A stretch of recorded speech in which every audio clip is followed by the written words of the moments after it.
Good morning. Or if you're not a morning person, yeah, but I am a morning person, and hopefully you're a morning person and you are watching. If you're watching it on replay, that's okay too. Welcome back. My name is PK, the Bookie Monster, and this is Bookie Monsters, and it is Tuesday, August 29th, and we're going to look at new releases. Today we are going to start with romances. Let's go here. Good morning, Alicia. How are you? Yeah, I think cold is mostly gone. Thank you. It lingers a little bit. But it never took hold because I was spritzing the heck out of it. But it's keeping company. All right, let's close this off. Let's put this on.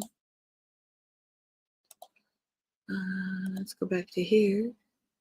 Okay, let's look at romances, and then we'll keep looking at cozies because there's a lot of cozies always. And I apologize, my hair is just being blip, and my hair cutter person is out of town for extra long weeks, so it's going to get really bothersome. Okay, these are the romances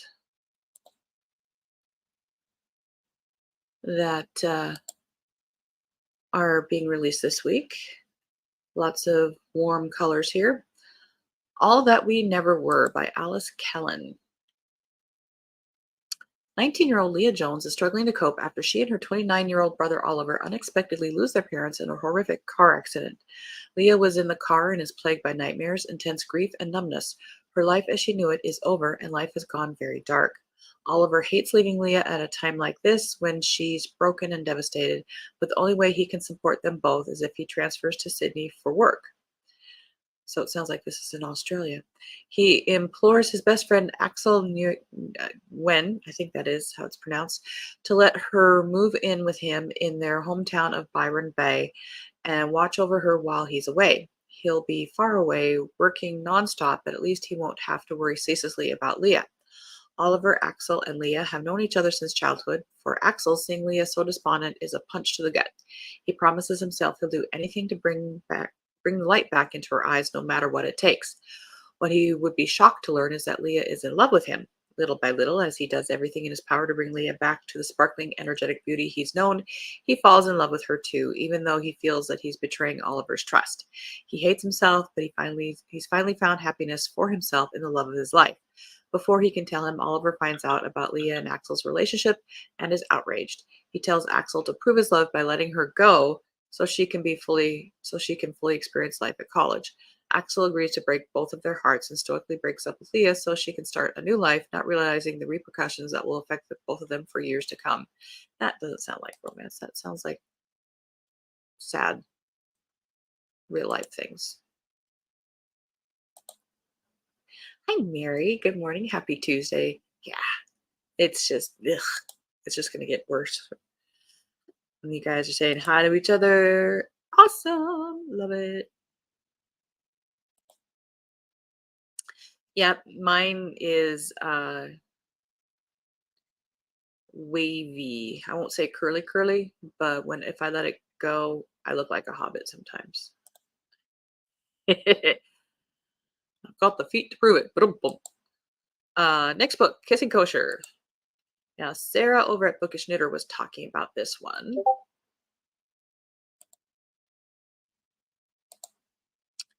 By Jean Meltzer.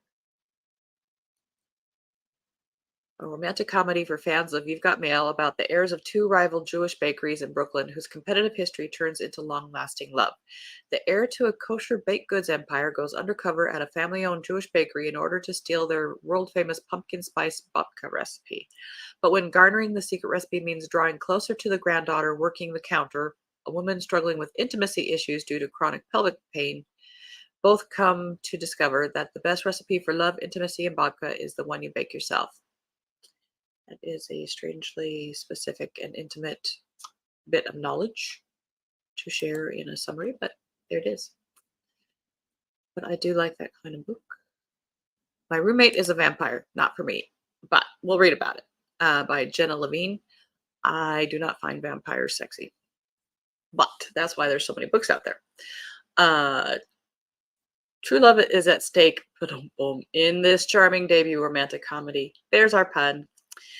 Cassie Greenberg loves being an artist, but it's a tough way to make a living. On the brink of eviction, she's desperate when she finds a too good to be true apartment in a beautiful Chicago neighborhood. Cassie knows there has to be a catch. Only someone with a secret to hide would rent out a room for that price.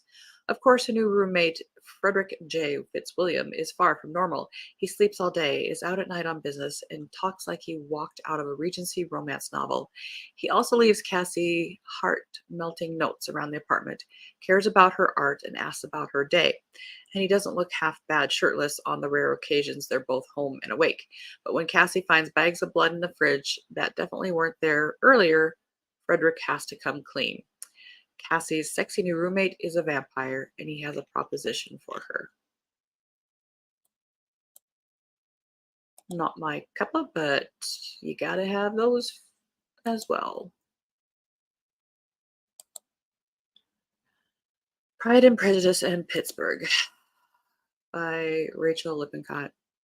I sigh because, once again, tell your story, don't steal somebody else's.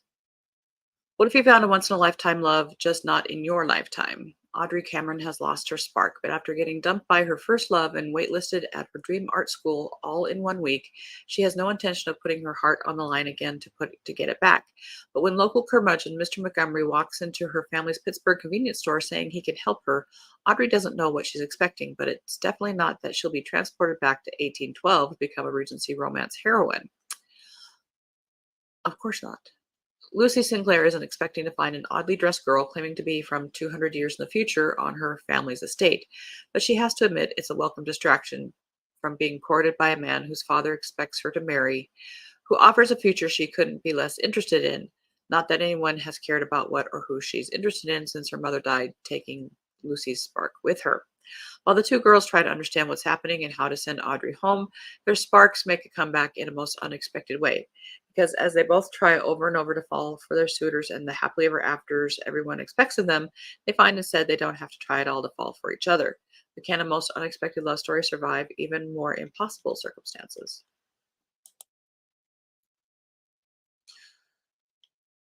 Maybe it's just the title. The Love Plot, Samantha Young. Starshine Meadows is all about freedom thanks to the hippie parents who raised her. Juggling her jobs as a professional costume character actor and a line sitter, she believes in no expectations, no stressful ambitions, and no strings attached relationships. So when she meets a birthday girl's grumpy uncle while working a princess party, she can't help but needle him. She'll never see him again, and honestly, he's pretty hot. Rafe Whitman may be a veterinarian with a great bedside manner, but that doesn't mean his patience extends to anyone with opposable thumbs. His family will not stop nagging him about finding the one, so when he runs into obnoxiously cheery Star again, he makes her an offer. He'll pay her more than she would make doing her odd jobs if she'll pretend to be his girlfriend at family gatherings. She can stop sitting in line waiting for someone else's new phone, and he'll get his family off his back. When the tension between them heats to a breaking point, Star's desire for no strings is tested against Rafe's staunch stability. They say opposites attract after all. Dot dot dot dot.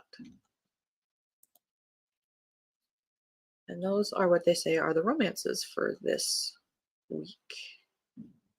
Now again, this website isn't comprehensive. It is mainly I think the big publishers. It doesn't include Harlequin. It doesn't include the independent publishing, I think.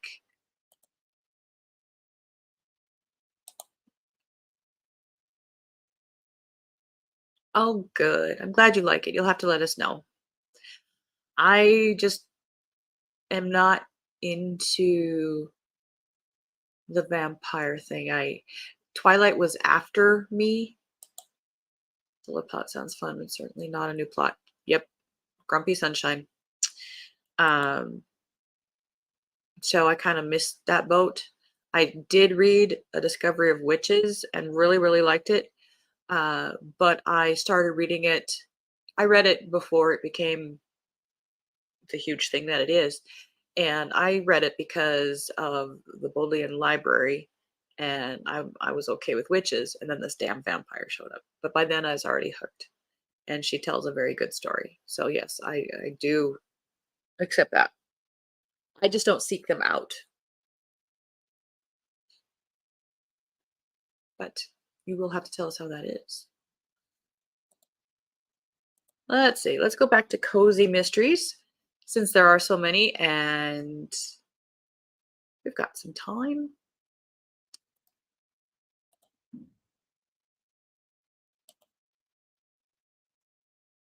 A wasp in the woods. That looks like a cute cover. Third in the shop round the world.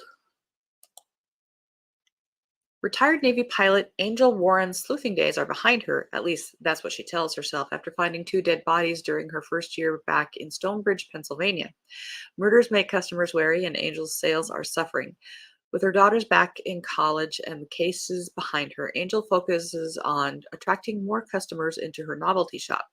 Hoping to boost local tourism, Angel researches how to create a walking history tour.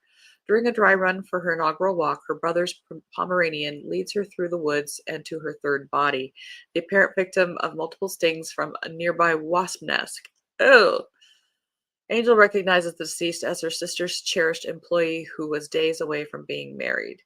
The scene doesn't sit well with Angel's best friend, Detective Trinity Colson, however, who suspects foul play. When the autopsy reveals a different cause of death, Angel dives into her most dangerous case yet. Soon, Angel, along with her eclectic crew, featuring two dogs and a feisty parrot, are once again on the hunt for a murderer.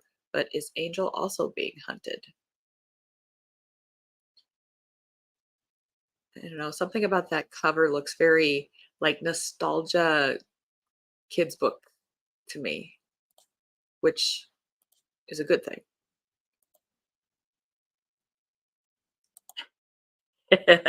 All the men, do they seek you out? Damn vampires, exactly. You know, the Cabot Cove syndrome. That's why it's interesting. Some of these authors in these long running series, how they come up with reasons why they keep coming across bodies. Would you want to be friends with somebody like that? I don't know. Friends don't get killed, so maybe you would want to. Wouldn't necessarily want to live in the same town. Think Outside the Fox by Ellen Riggs, 16th in series. Fox and the Hound. A cunning canine crime solver meets a sly fox with an axe to grind. Ivy has never been a fan of the dense woods surrounding her quaint hometown of Clover Grove. When a forestry crew arrives to thin out the trees, however, sunlight exposes dark secrets.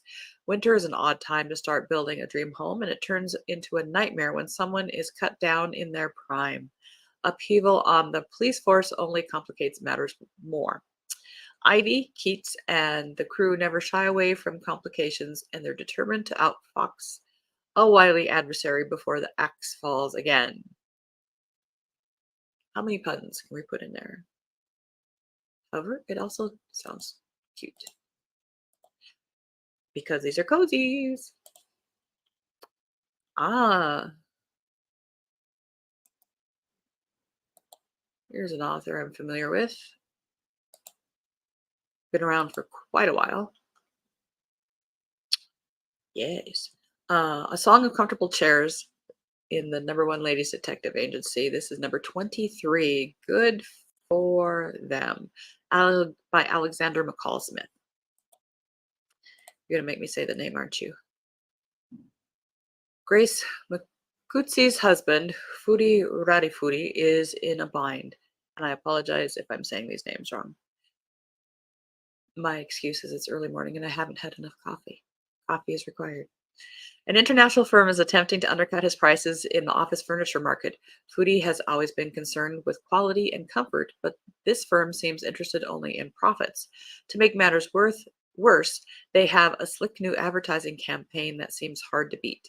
Meanwhile, Grace is approached by an old friend who has a troubled son. She and Foodie agree to take Patience and Modise in and lend a hand, but things don't work out work out quite as intended, and the situation proves difficult for them to handle. It will require not only all of their persistence and dedication, but also help from an unexpected quarter to find a solution that will make everyone happy. Faced with more than her fair share of delicate dilemmas, Madame Makutsi deals with it all with her usual graciousness. This, along with the kindness, generosity, and good sense for which the number one ladies detective agency is known, assures us that in the end, each of these matters will be set right.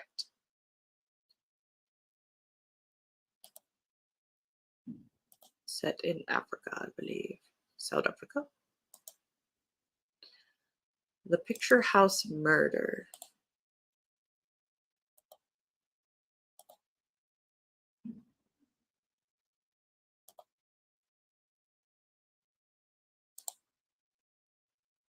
Some of these small towns definitely have lots of murders, really. I don't think I'd want to live in a small town. I suppose comparatively, I live in a small town compared to, big cities, but Billings is the biggest city in Montana. I'm a city girl. And coffee was required. The Picture House Murders by Fiona Vetch Smith. First in a series. Doesn't say. But it is Kindle Unlimited. Murder is no occupation for a lady, or is it? 1929, Miss Clara Vale is a woman ahead of her time. Rather than attending Oxford to bag an eligible duke, as her mother, Lady Vale, so desperately hoped, she threw herself into a degree in chemistry with aspirations to become a scientist in her own right. But the world isn't ready for Clara. Unable to land a job in science because she's a woman, she is stuck behind the desk at a dingy London library. Libraries are better. Trust us. Until her estranged uncle dies suddenly, leaving her his private detective agency and laboratory in his will. Clara couldn't become a detective, could she? The decision is made for her when one of her uncle's old clients comes to her for help with a case surrounding the local picture house and invites Clara to see the latest show before they discuss the details. But during the film, a fire suddenly engulfs the picture house with tragic consequences. At first, it seems an accident, but Clara soon begins to question if it was, in fact, a carefully orchestrated murder. She's suddenly in the middle of a deadly mystery and will discover her scientific skills make her a sleuth to be reckoned with. Can she catch a killer before they strike again? A killer before they strike again. Grammar, please. Always on the job.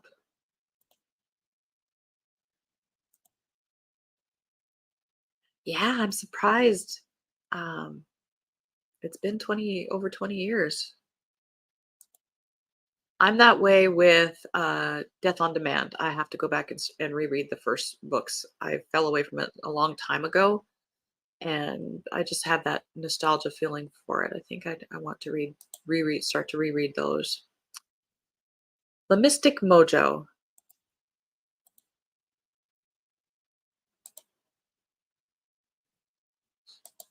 by Sally J. Smith and Jean Steffens.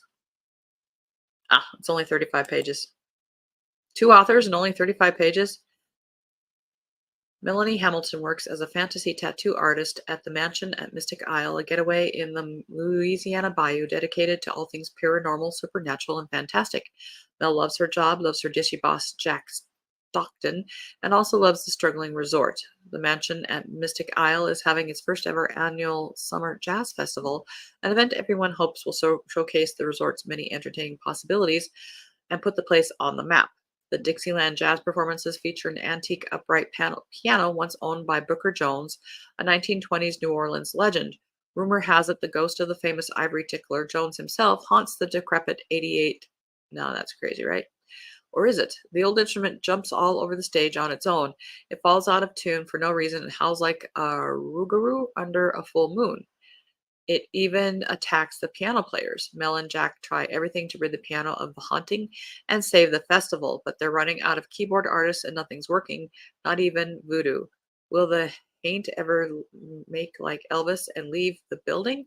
Or will this be the final curtain call for the jazz festival and mansion at the Mystic Isle? It's only 35 pages. I don't know. I just read.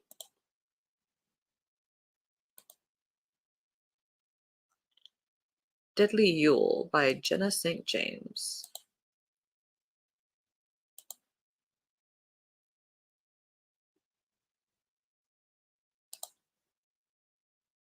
I tell you, got to be constantly vigilant for grammar, police. Exactly.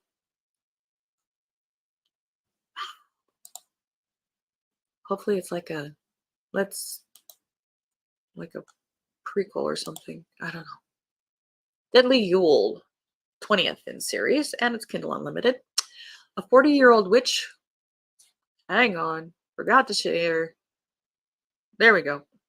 A 40-year-old witch with a new career, a gargoyle sheriff raising a teenaged daughter, and an enchanted island full of secrets.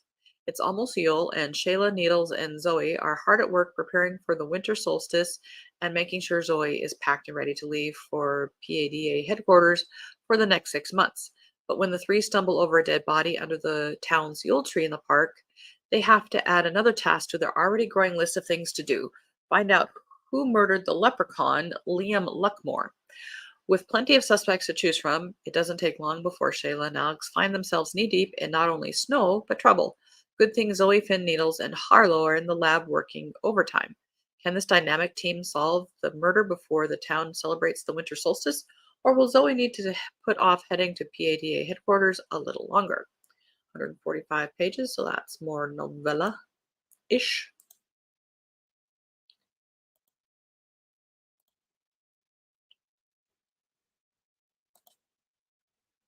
And then collection, Death and German Chocolate. Let's see if this there's no picture here, but let's see. Ah!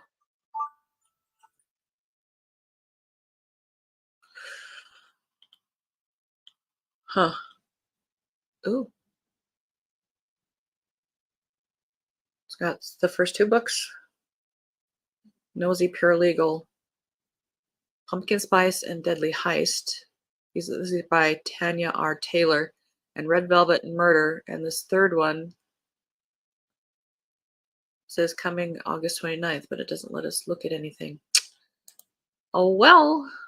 Oh, I'm sorry. Let me share. These are the first two books in that series. Very cute, very on point. But it says this third one is out today, but there's nothing for us to click on. Death and German Chocolate. Those darn bells. Indeed.